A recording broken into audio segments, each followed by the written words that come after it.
नमस्कार प्यारे बच्चों, आप सबका पुनः स्वागत है एसआरटी ऑनलाइन क्लासेस पे। आज हम आपको हिंदी के सेकेंड चैप्टर वर्ड विचार के विषय में बताएंगे। ये वीडियो जो है वो कक्षा 7 एवं 8 के लिए बनाई जा रही है। तो सर्वप्रथम मैं लिख देती हूँ ये वीडियो किस क्लास के लिए बनाई जा रही है। तो वीडियो जो है वो कक्षा 7 बी और 8वीं के लिए है, ठीक है। चैप्टर का नाम क्या है? आपके पाठ का नाम है वर्ड विचार। तो मैंने प्रीवियस वीडियो में, इससे जो पहले वीडियो मैंने बनाया था उसमें बताया था व्याकरण के विषय में। और व्याकरण जो होती है वो क्या कहती है, कुछ नियमें देती हैं जिनसे हमें भाषा के शुद्ध रूप का ज्ञान होता है कि कैसे शुद्ध रूप से भाषा को लिखा जाए और कैसे शुद्ध रूप से इसको पढ़ा जाए। तो उसी में मैंने आपको उसके 3 अंग बताए थे। एक था वर्ड विचार,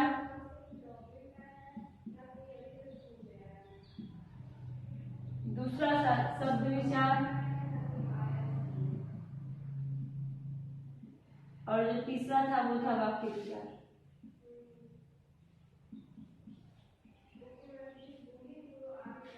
अब हम इस चैप्टर में वर्ड विचार के विषय में पढ़ेंगे कि व्याकरण में वर्ड विचार में कैसे नियम बताए गए जिनसे पता चलता है कि ये जो है ये शुद्ध है और ये जो है ये अशुद्ध है। शुद्धता और अशुद्धता के बीच में जो अंतर है वो हमें वर्ड विचार को पढ़कर समझ में आएगा कि वर्डों के बीच में क्या शुद्धता पाई जाती है और क्या इनमें अशुद्धता होती है। ये किस तरह से पूर्ण रूप से शुद्ध है और किस तरह से ये अशुद्ध है, इस बात की जानकारी हमें किससे भी पता चलेगी? तो वर्ड विचार को पढ़ने के पश्चात पता चलेगी। तो चलिए सबसे पहले जान लेते हैं कि वर्ड किसे कहते हैं।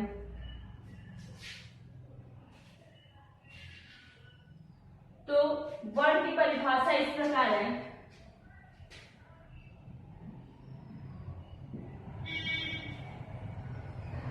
भाषा की सबसे छोटी इकाई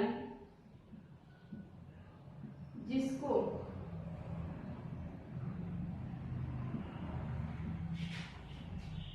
खंडित नहीं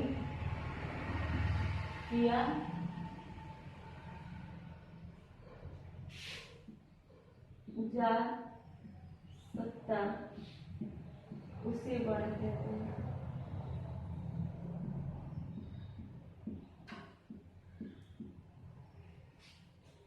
भाषा की सबसे छोटी इकाई जिसको और खंडित नहीं किया जा सकता उसे वर्ड कहते हैं।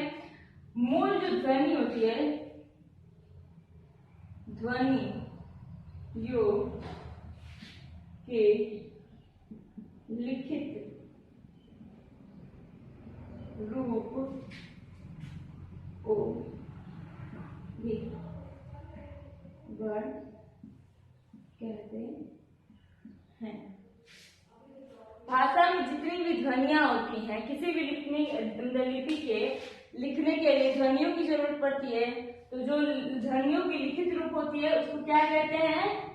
हम लोग वर्ड कहते हैं। लिपि में प्रयोग होने वाले जो ध्वनि होते हैं उनके लिखित रूप को हम क्या कहते हैं? वर्ड कहते हैं। वर्ड जो होती है वो भाषा की सबसे छोटी इकाई होती है जिसको और खंडित नहीं किया जा सकता है। अब जानते हैं कि वर्णमाला किसे कहते हैं। तो वर्णमाला की कुछ परिभाषा है। वर्णों के व्यवस्थित समूह को वर्णमाला कहते हैं।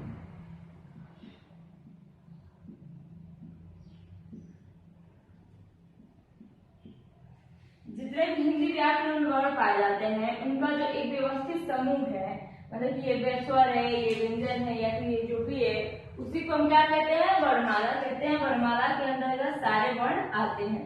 तो वर्णों के व्यवस्थित और निश्चित समूह को क्या कहते हैं? वर्णमाला कहते हैं। अब आगे जानते हैं कि वर्ण जो है वो कितने प्रकार के होते हैं।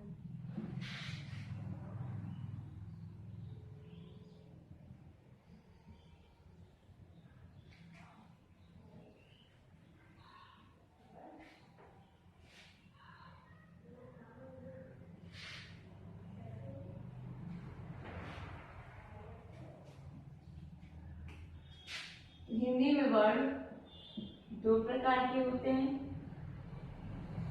एक होता है स्वर वर्ण, दूसरा होता है व्यंजन वर्ण।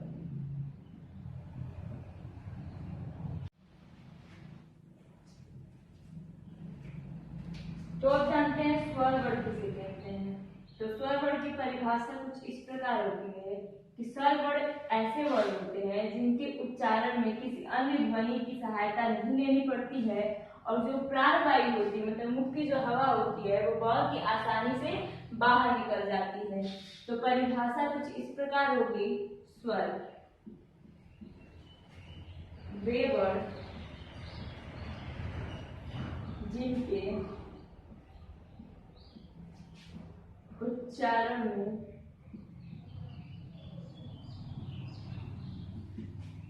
अन्य वर्णों की सहायता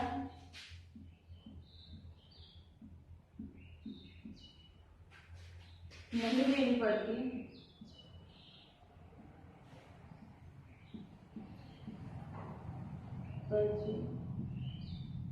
तथा मुख से हवा आसानी से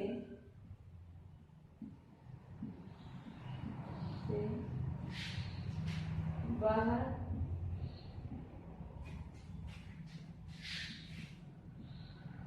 निकलती है, उसे स्वर कहते हैं। हिंदी वर्णमाला में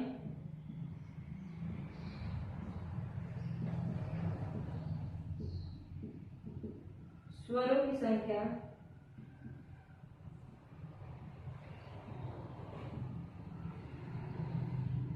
11 किस प्रकार है ये भी जान लीजिए।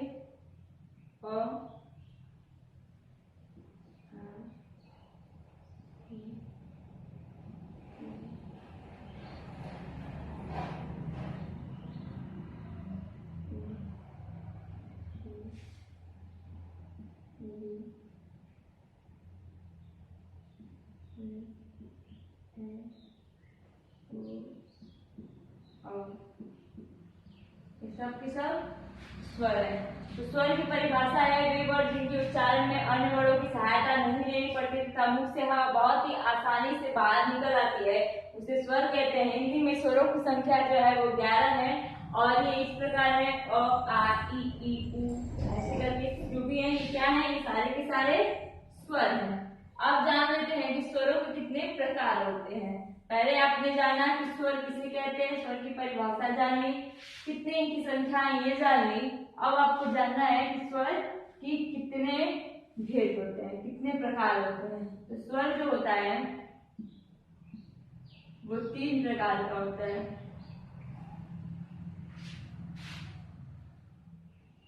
हलस्व स्वर,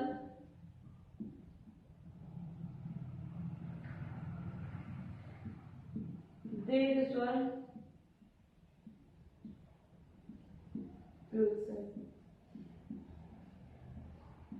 अब जान लीजिए हलस्व स्वर किसे कहते हैं।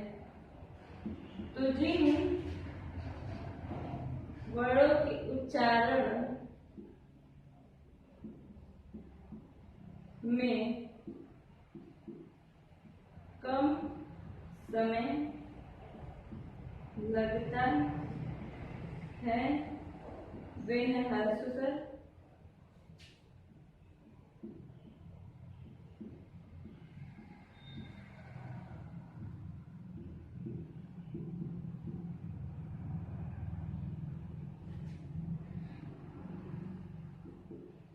जिन वर्णों के उच्चारण में कम समय लगता है वे हलस्व स्वर कहलाते हैं।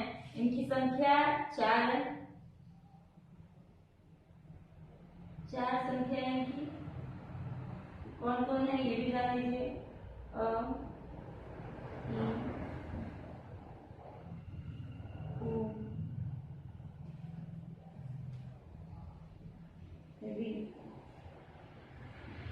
चार जो है ये क्या है, ये चारों की चारों ह्रस्व स्वर है। ह्रस्व स्वर की संख्या कितनी होती है, तो 4 होती है, और 4 के नाम ये है अ, इ, उ, इ।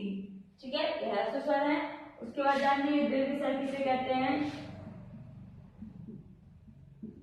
जिन वर्णों के उच्चारण में ह्रस्व से दुगुना समय लगता है, दीर्घ कहलाते हैं।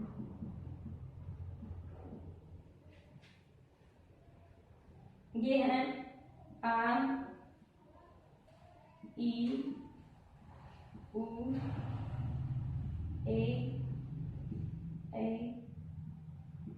ओ, औ।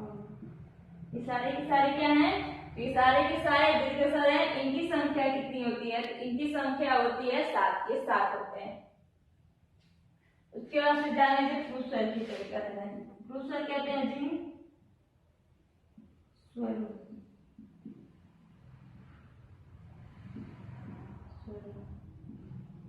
यहाँ पे भी स्वर रहेगा, ये स्वर जिन स्वर वर्ण के उच्चारण में, इनके में भी जिन स्वर वर्ण के उच्चारण में, इनके में भी होंगे। पुरुष स्वर की परिभाषा कुछ इस प्रकार होगी,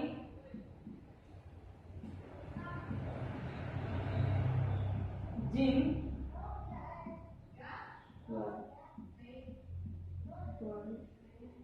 के उच्चारण में ह्रस्व से द्विगुना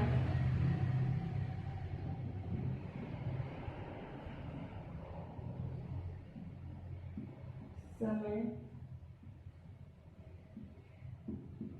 लगता है, उन्हें फ्लूट स्वर कहते हैं।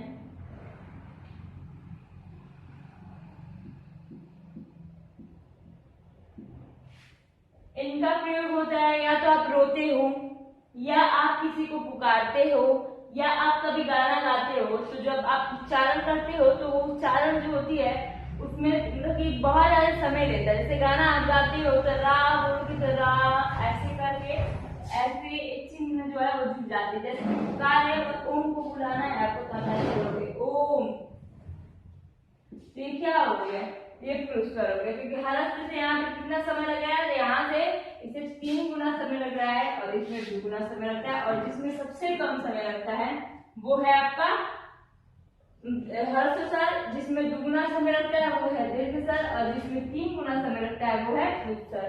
ये हो गया स्वरों के प्रकार।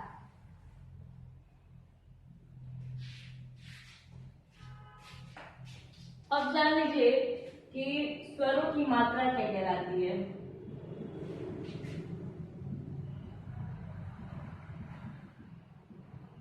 तो जब कोई पूर्ण व्यंजन के साथ स्वर जुड़ते हैं तो वो उनकी क्या बन जाते हैं, मात्रा बन जाते हैं। जब पूर्ण व्यंजन के साथ स्वर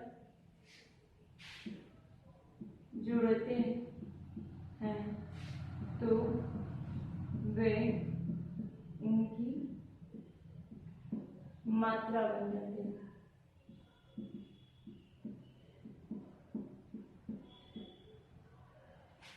देखिए कुछ जो होते हैं स्वर वो अपने मूल रूप में आते हैं,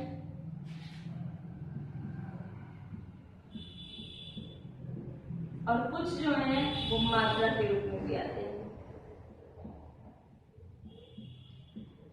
तो इस प्रकार की देख लीजिए, जैसे कि हो गया अनार,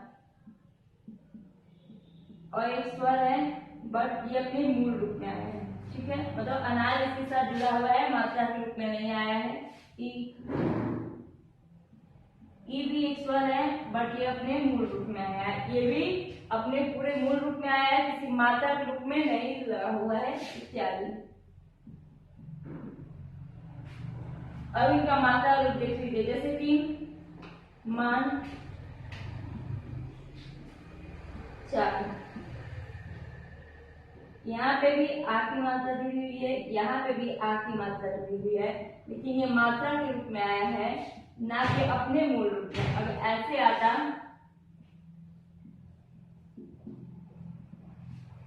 तो ये मात्रा ये है आ, ये मूल रूप में आया, लेकिन ऐसे ये शुद्ध नहीं होता, कि इसे मात्रा के रूप में यहाँ पे लाया गया है। अब जान लीजिए कि कैसे किस प्रकार की मात्राएं हो सकती हैं। तो जैसे कि आ की मात्रा है, तो शब्दों में एक ऐसी लकीर खींच जाती है, छोटी है तो ऐसे हो जाएगी, बड़ी है तो ऐसे हो जाएगी। एक बात ध्यान रखिएगा, जो र होता है उसके साथ उ की या बड़ी उ की मात्रा जो भी होती है वो उसके मध्य में रखते हैं। बाकी जितने भी वर्ड आते हैं या फिर व्यंजन शब्द आते हैं, उनके व्यंजन वर्ड आते हैं, उनके साथ उनकी मात्राएं नीचे जुड़ती है, पर र के साथ ऐसे नहीं बल्कि मध्य में जुड़ता है। और फिर जो होती है वो जब व्यंजन वर्णों के साथ जुड़ती है, इनकी कोई मात्रा नहीं होती, ये मात्रा नहीं होती है, ठीक है।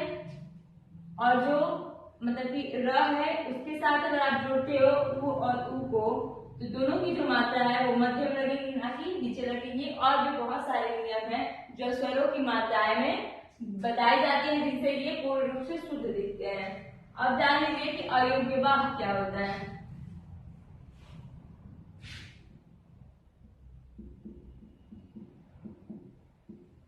तो आपने हिंदी वर्णों में ऐसे ही शब्द देखे होंगे,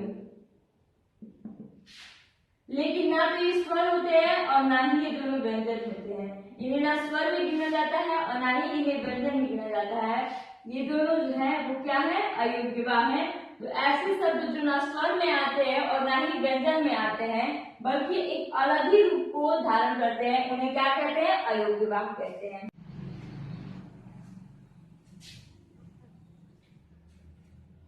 अयोग्यवाह जान लिया, अब जान लीजिए कि अनुस्वार किसे कहते हैं। सर्वप्रथम मैं बता देती हूँ इसका चिन्ह क्या होता है। इसका चिन्ह इस प्रकार होता है। अनुस्वार जो है ये है व्यंजन चिन्ह,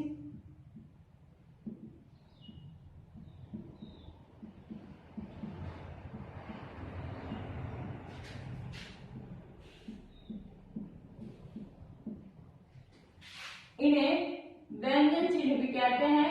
इनकी परिभाषा या पहचान किस प्रकार है तो मैं बता देती हूँ।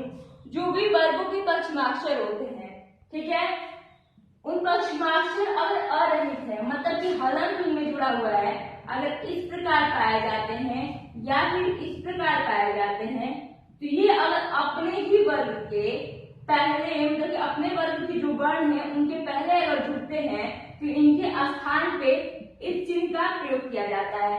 एक बता देती हूँ, जैसे कि कैसे वर्ड जुड़ेंगे, जैसे कि क है, ख है, ग है, घ है और अंग है। ये सारे के सारे किस वर्ग से आते हैं, तो क वर्ग से आते हैं। क वर्ग के ये सारे के सारे वर्ण हैं और ये जो है ये इनका पंचमाक्षर है। जब ये पंचमाक्षर किसी भी शब्द में आएगा और ये अगर अपने ही वर्ग के क के साथ, ख के साथ, ग के साथ या घ के साथ जुड़ता है, तो इसके स्थान पे वहां पे कौन सी चिन्ह का प्रयोग होने लगेगा, ऐसे चिन्हों का प्रयोग होने लगेगा। एक उदाहरण देकर समझ जाइए। यहाँ पे ऐसे लिखा गया लंबा, तो पहचानिए किस वर्ग से है, तो ये आ रहा है प वर्ग से। प वर्ग में 5 वर्ण होंगे, कौन कौन से, प, फ, ब, भ, म। अब देखिए ये म जो है ये पंचमाक्षर हो गया। अब ये देखिए कि किसके साथ जुड़ा हुआ है, तो ब के साथ जुड़ा है। ब जो है यहाँ पे पाया जा रहा है ये इसी के वर्ग का है, मतलब प वर्ग से ही है, तो म है, इसके स्थान पे क्या हो जाएगा, इस मात्रा का प्रयोग हो जाएगा। तो परिभाषा कुछ इस प्रकार है कि जब कोई पंचमाक्षर अरहित होता है, इसमें हलंत जुड़ा होता है और वो अपने ही वर्ग के जो वर्ण होते हैं उससे पहले जुड़ता है तो उसके स्थान पर अनुस्वार का चिन्ह का प्रयोग होता है। इसके बाद जान लीजिए कि अनुनासिक किसे कहते हैं।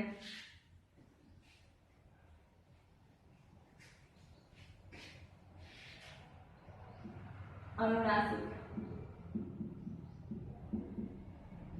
अनुनासिक वे वर्ड कहलाते हैं, वे वर्ड जिनके उच्चारण मुख और नासिका दोनों से होता है उन्हें क्या कहते हैं? अनुनासिक कहते हैं। जिन वर्णों का उच्चारण मुख के साथ साथ नासिका से भी होता है उसे क्या कहते हैं? उसे हम अनुनासिक कहते हैं। उदाहरण है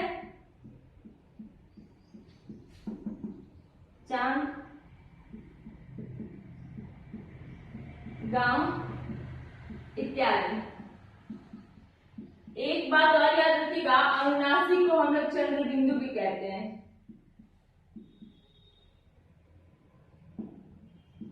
चंद्र बिंदु इस प्रकार से लिख सकते हैं।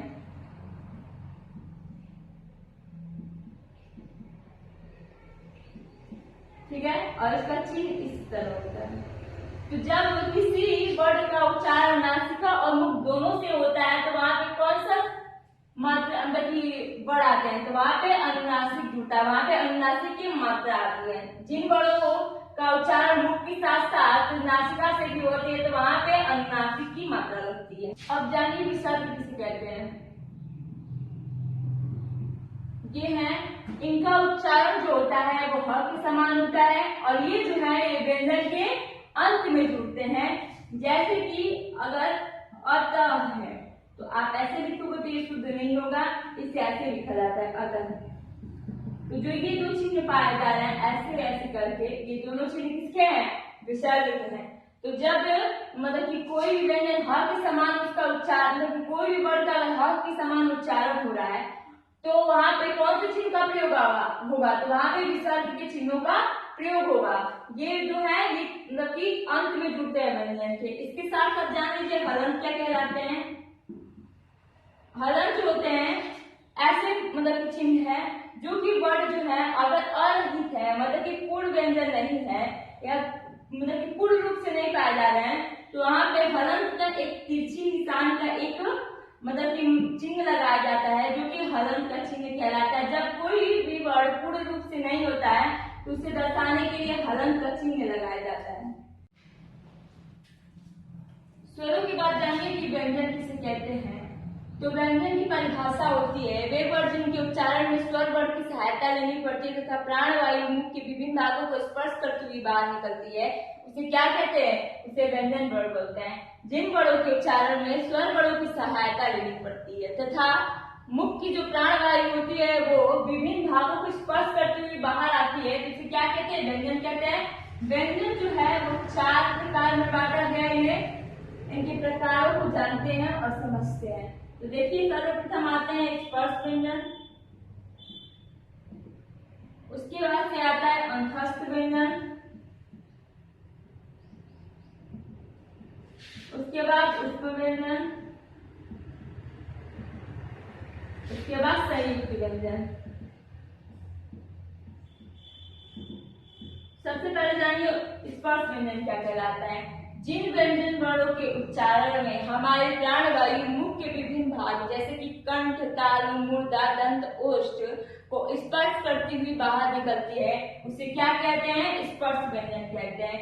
जिन वर्णों के उच्चारण में हमारी जो प्राणवायु होती है वो हमारी जो जिह्वा होती है वो मुख के विभिन्न भागों को स्पर्श करती है उसे क्या कहते हैं? उसे स्पर्श व्यंजन कहते हैं। अंतस्थ व्यंजन, जिन व्यंजन वर्णों के उच्चारण में हमारी जो प्राणवायु होती है वो मुख के विभिन्न भागों को स्पर्श नहीं करती है और ना ही रगड़ खाती है, हमारी जीवा भी किसी चीज से रगड़ नहीं खाती है मुख में, तो इसे क्या कहते हैं? उसे अंतस्थ व्यंजन कहते हैं। उपस्थ व्यंजन, जिन व्यंजन वर्णों के उच्चारण में हमारे प्राणवायु मुख में रगड़ खाती है तथा उष्मा उत्पन्न करती है उसे क्या कहते हैं? उसे उपस्थ व्यंजन कहते हैं। संयुक्त व्यंजन वे व्यंजन वर्ण कहलाते हैं जब 2 या 2 से अधिक वर्ण मिलकर किसी नए वर्ण का निर्माण करते हैं तो जो नया वर्ण होता है वो क्या होता है? वो आपका संयुक्त व्यंजन होता है। जैसे कि त और र क्या बनाएगा? र। ये भी एक संयुक्त व्यंजन का ही भाग है। तो चलिए जानते हैं कि संख्या कितनी होती है। तो स्पर्श व्यंजन है वो है 25, 4 है अंतस्थ व्यंजन, 4 ही है ऊष्म व्यंजन और 4 संयुक्त व्यंजन भी है। तो चलिए अब जान लेते हैं कि स्पर्श व्यंजन में आने वाले जो व्यंजन वर्ण है वो किस प्रकार लिखे जाते हैं, किस वर्गों में बांटे गए हैं और उनकी क्या क्या जानकारी जो भी है उससे वो मैं आपको अब बताती हूँ। चलिए सबसे पहले मैं लिख लेती हूँ वर्गों के नाम। तो है क वर्ग, फिर है च वर्ग, फिर है ट वर्ग, फिर है त वर्ग, फिर है प वर्ग। ठीक है, अनुस्वार की परिभाषा बताते समय मैंने इनका जिक्र भी किया था। अब जानते हैं इसमें कितने वर्ड आते हैं। क, ख, ग, घ, अंग, च, छ, ज, झ, इ, ट, ठ, र। अब जानिए व्यंजन किसे कहते हैं। व्यंजन की परिभाषा होती है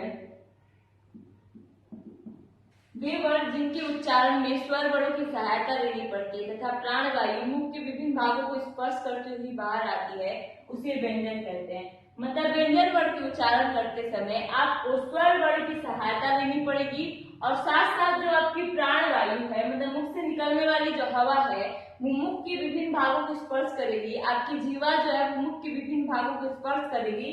तो वो वर्ण कौन से होंगे, वो वर्ण होंगे व्यंजन वर्ण। व्यंजन वर्ण जो है ये कितने प्रकार के हैं या इनके कितने भेद हैं ये जान लेते हैं। तो व्यंजन जो है इन्हें 4 भागों में बांटा गया है।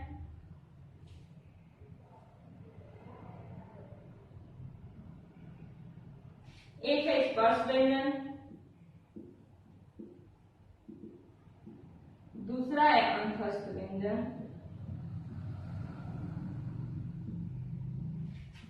तीसरा है ऊष्म व्यंजन और चौथा है आपका संयुक्त व्यंजन।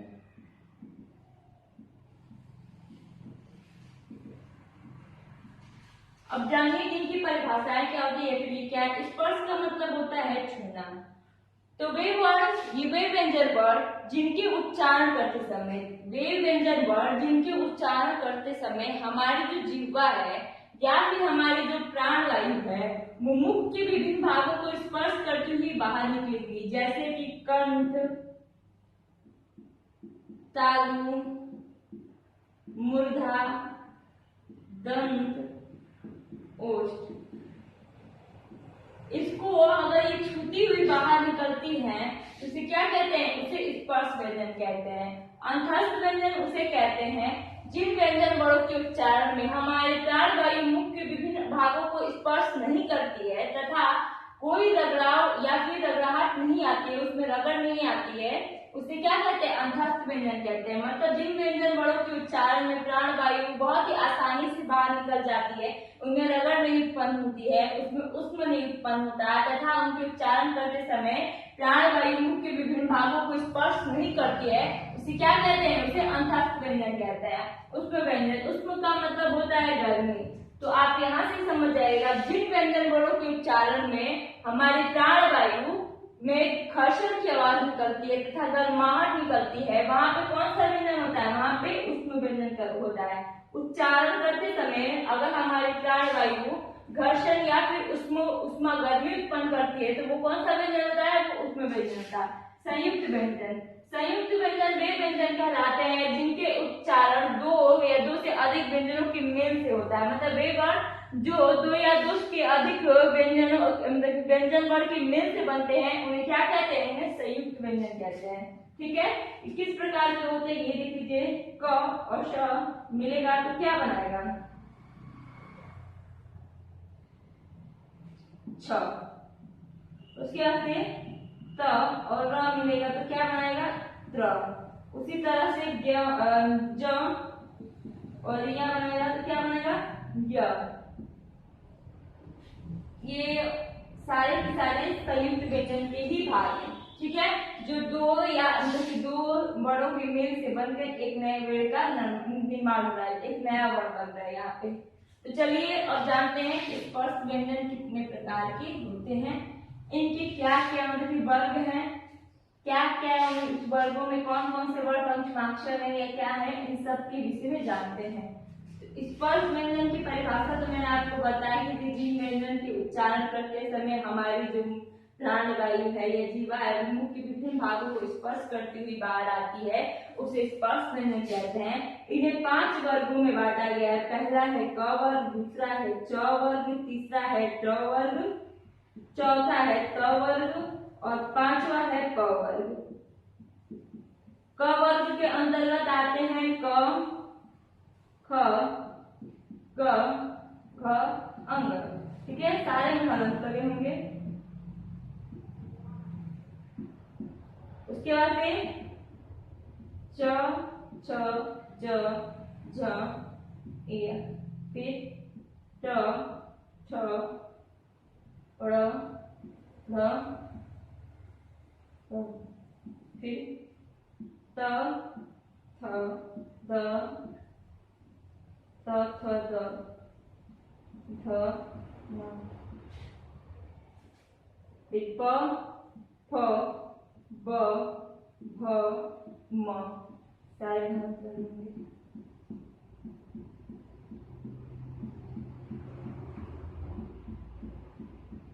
देखिए ये है क वर्ग के वर्ण, ये है ट वर्ग के वर्ण, लेकिन जो इनके लास्ट अक्षर हैं मतलब कि अंतिम में जो आते हैं इन्हें हम कहते हैं पंचमाक्षर। ठीक है, इनका ही प्रयोग मैंने अनुस्वार में आपको बताया है। इनकी संख्या जो होती है पूरी की पूरी वो 25 होती है और इसका जो उच्चारण स्थान है वो है कंठ, इसका है तालु, इसका है मूर्धा, इसका है दंत और इसका है ओष्ठ।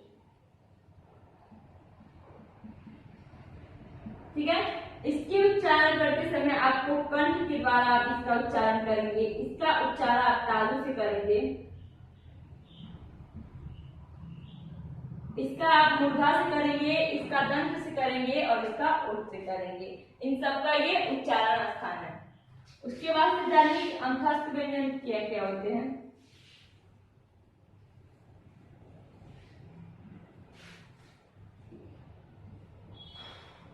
अंतस्थ व्यंजन जो है वो है य, र, व, ल। ठीक है, य, र, ल, व ये सारे के सारे अंतस्थ व्यंजन है और य और व जो है वो अर्धस्वर भी कहा जाता है। इनका जो मतलब उच्चारण है आप जब इनको करते हो तो आपकी जो प्राणवायु है वो बिना रगड़ाहट के और बिना ही किसी रुकावट के बाहर आती है। इसके बाद से जान लीजिए उसमें व्यंजन कितने होते हैं। उसमें व्यंजन होते हैं श, श, स, ह। चारों आपके उसमें व्यंजन होते हैं। इनके उच्चारण करते समय आपके मुख से गर्मी उत्पन्न होगी। उसके साथ साथ जान लीजिए संयुक्त व्यंजन कौन से होते हैं।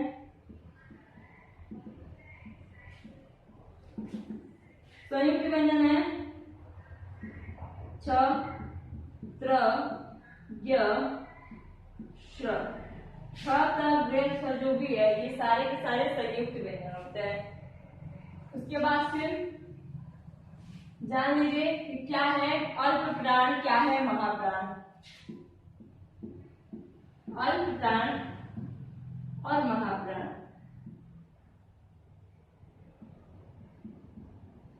अल्प प्राण किसे कहते हैं और महाप्राण किसे कहते हैं। जिन व्यंजनों के उच्चारण में या जिनके उच्चारण में कम समय लगता है तथा कम जोर लगाना पड़ता है उसे क्या कहते हैं, उसे अल्प प्राण कहते हैं। महाप्राण में आपको ज्यादा समय देना पड़ता है और तथा इसमें बल भी लगाना पड़ता है। तो वो कौन से होते हैं, वो महाप्राण होते हैं। जैसे अ है ये अल्प प्राण है और आ है तो ये क्या है, महाप्राण है। उच्चारण से भी स्पष्ट हो जा रहा है इसमें कम समय भी लग रहा है तथा कम बल के साथ ये बाहर निकल रही है और इसके उच्चारण करते समय आपको ज्यादा समय लग रहा है तथा ज्यादा बल भी लगाना पड़ रहा है। उसके बाद क्या है सगोष, अघोष। ठीक है, सगोष में होता है जब इनके उच्चारण आप करते हो तो जो स्वर तंत्रिका होती है वो आपस में टकराती है और कंपन उत्पन्न करती है। और इनकी उच्चारण करते समय आपकी जो स्वर तंत्रिका होती है वो ना तो आपस में टकराती है और ना ही कंपन उत्पन्न करती है। तो इससे आपको पता चलता है कि ये स्वघोष है और ये क्या है, अघोष है। तो अल्पप्राण, महाप्राण, सघोष और अघोष इनकी परिभाषा इस प्रकार है, जिनके उच्चारण करते समय कम समय तथा कम बल लगाना पड़े उसे कहते हैं अल्पप्राण। जिनके उच्चारण करते समय ज्यादा बल तथा ज्यादा समय लगाना पड़ता है उसे कहते हैं महाप्राण, या फिर वो ज्यादा समय ले लेते हैं। सघोष वो होते हैं जो स्वर तंत्रिका आपस में टकराती है और कंपन उत्पन्न करती है और इनके उच्चारण में कोई कंपन उत्पन्न नहीं होता है। यहीं पे आपका पाठ ही समाप्त होता है। आप अपने जो पीडीएफ लेकर गए उसे नोट को कंप्लीट कर लीजिएगा और जो भी डाउट होगा उसे कमेंट सेक्शन में लिख दीजिएगा। Thank you.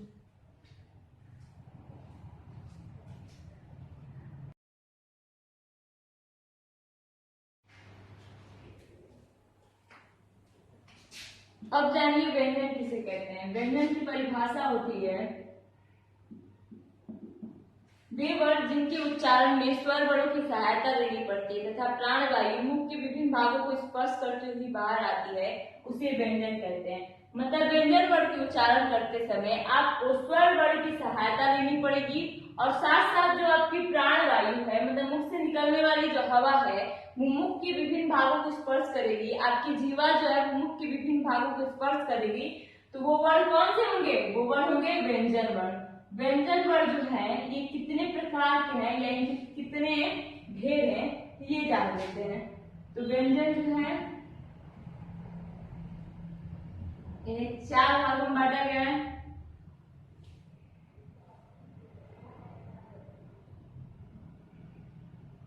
एक है स्पर्श व्यंजन, दूसरा है अंतस्थ व्यंजन,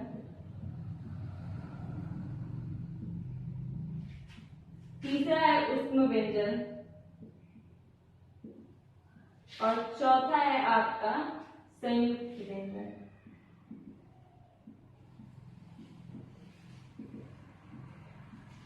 अब जानिए इनकी परिभाषाएं क्या होती है, फिर ये क्या है। स्पर्श का मतलब होता है छूना।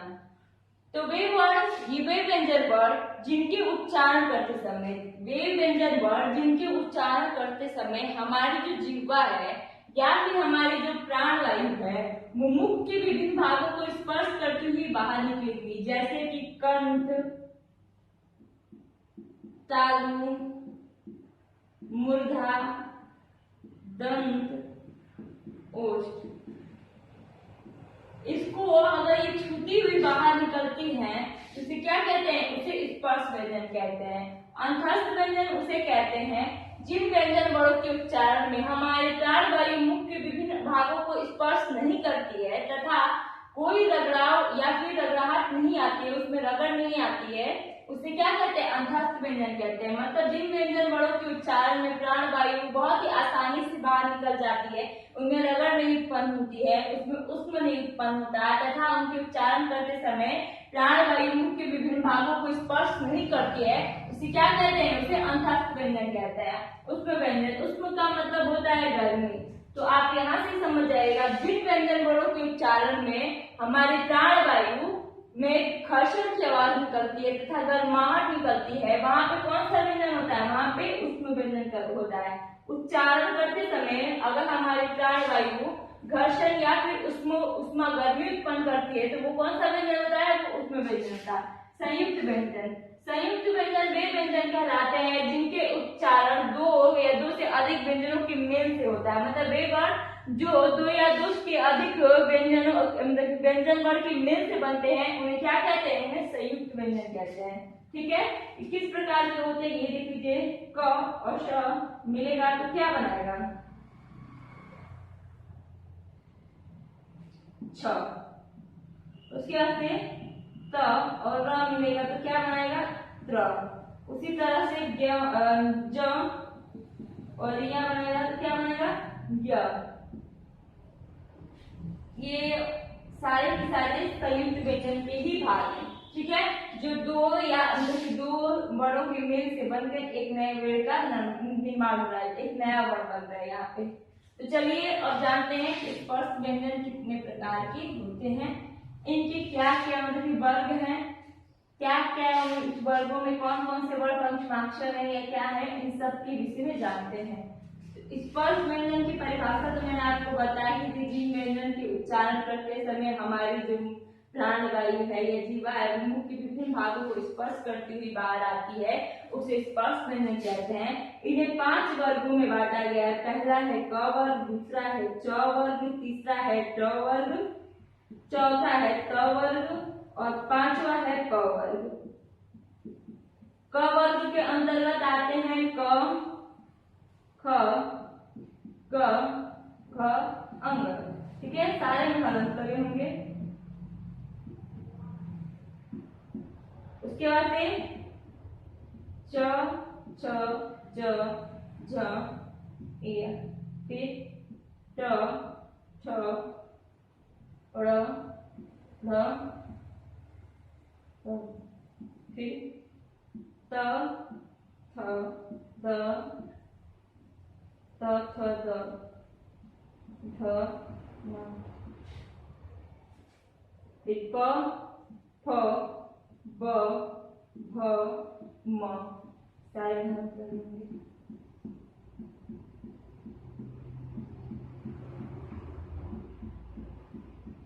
देखिए, ये है क वर्ग के वर्ण, ये है ट वर्ग के वर्ण, लेकिन जो इनके लास्ट अक्षर है मतलब कि अंतिम में जो आते हैं उन्हें हम कहते हैं पंचमाक्षर। ठीक है, इनका ही प्रयोग मैंने अनुस्वार में आपको बताया है। इनकी संख्या जो होती है पूरी की पूरी वो 25 होती है और इसका जो उच्चारण स्थान है वो है कंठ, इसका है तालु, इसका है मूर्धा, इसका है दंत और इसका है ओष्ठ। ठीक है, इसके उच्चारण करते समय आपको कंठ के द्वारा आप इसका उच्चारण करेंगे। इसका उच्चारण आप तालु से करेंगे,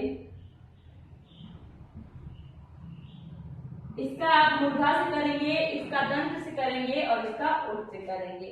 इन सबका ये उच्चारण स्थान है। उसके बाद से जानिए कि अंतस्थ व्यंजन क्या क्या होते हैं।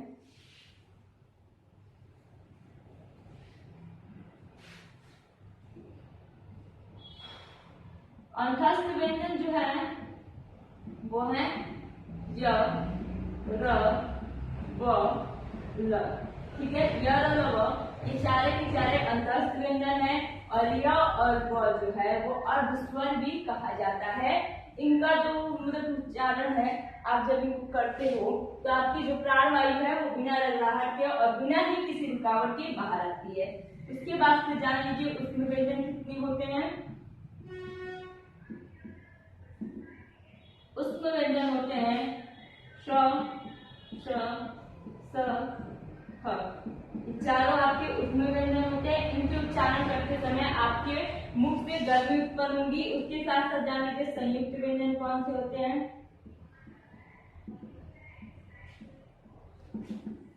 संयुक्त व्यंजन है छ, त्र, य, श। छ, त्र, जो भी है ये सारे के सारे संयुक्त व्यंजन होते हैं। उसके बाद फिर जान लीजिए कि क्या है अल्प प्राण, क्या है महाप्राण। अल्प प्राण और महाप्राण।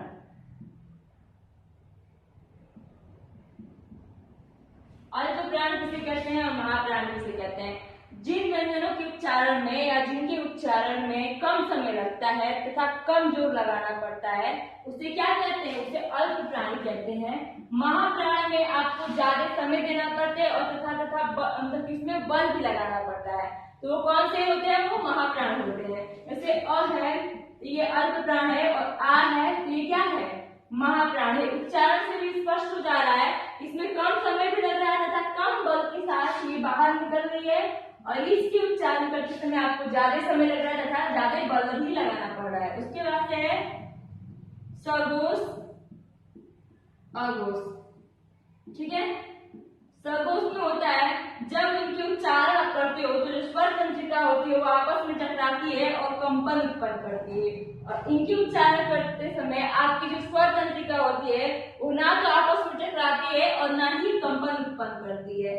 तो इससे आपको पता चलता है कि ये स्वघोष है और ये क्या है, अघोष है। तो अल्प प्राण, महाप्राण, सघोष उच्चारण करते समय कम समय तथा कम बल लगाना पड़े उसे कहते हैं अल्पप्राण। जिनके उच्चारण करते समय ज्यादा बल तथा ज्यादा समय लगाना पड़ता है उसे कहते हैं महाप्राण। या फिर वो ज्यादा समय ले लेते हैं। सब वो समूह होते हैं जो स्वरतंत्रिका आपस में टकराती है और कंपन उत्पन्न करती है और इनके उच्चारण में कोई कंपन उत्पन्न नहीं होता है। यहीं पे आपका पाठ ही समाप्त होता है। आप अपने जो पीडीएफ लेकर गए उसे नोट को कंप्लीट कर लीजिएगा और जो भी डाउट होगा उसे कमेंट सेक्शन में लिख दीजिएगा। Thank you.